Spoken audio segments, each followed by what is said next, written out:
Kita ke berita terakhir, Tribuners. Harga umbi-umbian di Pasar Impres Namlea stabil, petatas hingga keladi dijual murah. Harga sejumlah komoditas umbi-umbian di Pasar Impres Namlea, Kabupaten Buru, Maluku terpantau stabil Rabu 18 September 2024. Pantauan tribunambon.com di lokasi, harga petatas atau ketela masih dijual dengan harga Rp20.000 per tumpuk.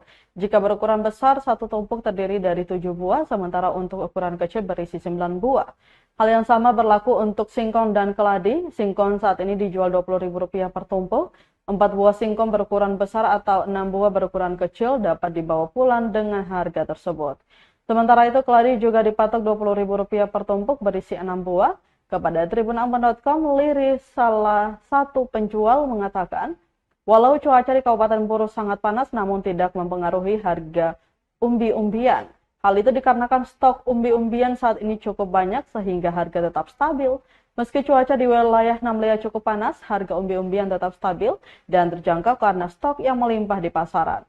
Ia menambahkan petatas dan singkong dipasok dari daerah Unit, sedangkan keladi dari daerah Keramat. Situasi ini memberikan keuntungan bagi masyarakat yang membutuhkan bahan pangan pokok dengan harga terjangkau.